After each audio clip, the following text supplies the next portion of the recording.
tadi yang dipaparkan oleh Pak Tarmizi, saya kira ini harus terus disosialisasikan, terutama buat adik-adik mahasiswa yang akan turun ke jalan. Jangan sampai aksi-aksi yang berdarah misalkan ya berujung penangkapan, dan mudah-mudahan tidak ada kalau sampai kematian yang kita dengarkan di setiap saat terjadinya demo kan selalu ada itu. Tapi ujung-ujungnya ya seperti yang terjadi hari ini gitu, bahwa ternyata yang mengambil kesempatan, yang mengambil kue kekuasaan bukanlah dari pihak yang berjibaku di bawah memperjuangkan itu, tapi justru para oportunis yang didampingi para cukong gitu yang kemudian memanfaatkan itu. Nah, jangan sampai ini kejadian 98 jangan sampai terulang hari ini, di mana para oportunis itulah yang menguasai keadaan. Saya sih concern ke situnya aja. Oke. Nah, kalau bicara soal mahasiswa tadi yang berjuang bersama rakyat, kemudian untuk menghindari ada oportunis yang masuk di dalamnya gitu loh. Lalu pertanyaannya, tokoh-tokoh perlawanan siapakah yang bisa muncul ini ke publik gitu bersama mahasiswa, bersama publik gitu loh, Kang Epul. Ikonnya gitu ya. Kalau dulu kan Amin Rais ya. Reformasi gitu kan. Nah, kalau sekarang kira-kira siapa? Apakah mungkin Anies Baswedan maju gitu? Kalau saya, prediksi saya itu adalah yang akan muncul seperti Amin Rais itu ada dua tokoh, dan tokohnya tokoh umat Islam. Yang pertama itu adalah Imam Besar Habib Rizik Syihab. Yang kedua adalah Habib Bahar bin Smith. Jadi dua tokoh inilah yang mampu mengumpulkan massa besar-besaran. Dan tidak ada ketua umum partai di Indonesia, bahkan di dunia sekalipun, yang bisa mengumpulkan massa puluhan juta. Nah, di balik semua ini, pertanyaan besarnya, itulah sebabnya kenapa dua orang ini dipenjara.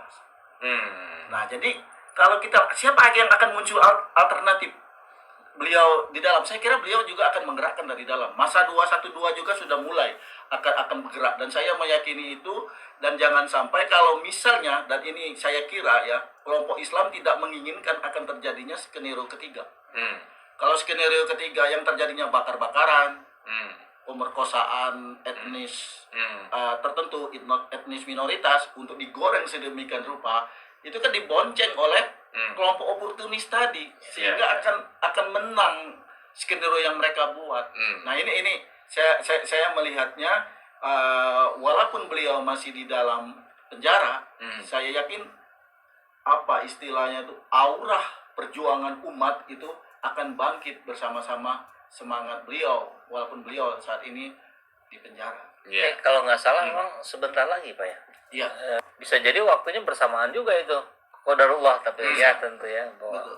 Dan ini skenario ketiga itu akan terjadi, Kang Epul, Kang Ijo, itu kalau jabatan Panglima TNI tidak diperpanjang.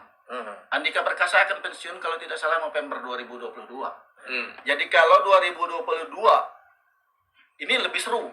Kalau tidak terjadi apa-apa sampai dengan November, kan itu panglimanya Andika Perkasa, kecuali undang-undang TNI mau perpanjang. Kenapa? Yang mereka lebih berpeluang itu adalah Andika Perkasa. Kalau Andika Perkasa ternyata undang-undang TNI-nya atau putusan MK-nya menolak, maka yang kemungkinan besar yang akan jadi Panglima TNI dan akan terjadi rebutan, saya kira akan terbuka rebutannya. Kemarin kan Angkatan Laut sudah mengalah. Nah, sekarang mungkin Angkatan Laut tidak akan mau mengalah, karena Angkatan Darat juga dipersiapkan, yaitu Dudung Abdurrahman yang akan jadi Panglima TNI. Jadi akan rame. Jadi kesempatan dari skenario ketiga ini adalah sampai dengan November, kecuali masa jabatan Panglima TNI diperpanjang dengan masa pensiunnya Panglima itu menjadi 60 tahun, bukan 58 tahun. Ya, ketika bicara soal ini judicial review ke MK gitu kan, seperti kita ketahui juga MK kan seperti apa ketua MK-nya, maksud saya ada visi di dalam yang mau menikah sama adiknya Jokowi itu ya. Tapi tergantung dari undang-undang TNI, karena masalahnya undang-undang TNI sampai sekarang belum disahkan oleh DPR. Nah, ini bisa jadi ini dipercepat karena gerbongnya ada dugaan ya, gerbongnya Andika Perkasa berada di gerbongnya Megawati, ada kemungkinan untuk kalau misalnya tidak diperpanjang, ini mungkin lain ceritanya, akan lebih seru dan lebih panas. Maka peluang skenario kedua, yaitu Prabowo mimpinya akan jadi presiden ke-8, seperti kata Gus Dur bahwa Prabowo akan jadi presiden itu ketika dia sudah usia tua. Udah usia lanjut. Nah, inilah barangkali kita akan melihat skenario ini. Benarkah perkataan Gus Dur itu? Dan peluang Prabowo saya kira kalau terjadi pergantian kepemimpinan. Jadi bukannya diperpanjang masa jabatan Jokowi, justru diperpendek. Nah, inilah peluangnya. Bagaimana pertarungan-pertarungan ini, saya yakin Prabowo sendiri membaca peta ini yang ada di dalam. Baik, ya semoga saja semua yang terburuk tidak akan terjadi lah ya. Tapi yang menarik juga yang harus diantisipasi adalah bagaimana ketika misalkan kemarin kita dengar Pak Jokowi sudah stop, tidak ada lagi perbincangan 3 periode, tunda pemilu. Kepada menterinya. Kepada menteri, fokus semua. Nah, yang sudah-sudah kan ini bisa jadi diolah oleh DPR secara cepat dan diputuskan malam-malam. Atau langsung masuk ke MPR dan kemudian diputus amandemen. Nah, itu yang kita sudah pengalaman gitu. Tapi kecil kemungkinan itu kan. Ya, betul. Tapi rasanya sekecil apapun tentu harus kita antisipasi gitu kan. Kita harus waspada. Mengingat ada track record seperti itu gitu. Kita lihat misalkan PDIP adalah kubu yang termasuk menolak jabatan 3 periode.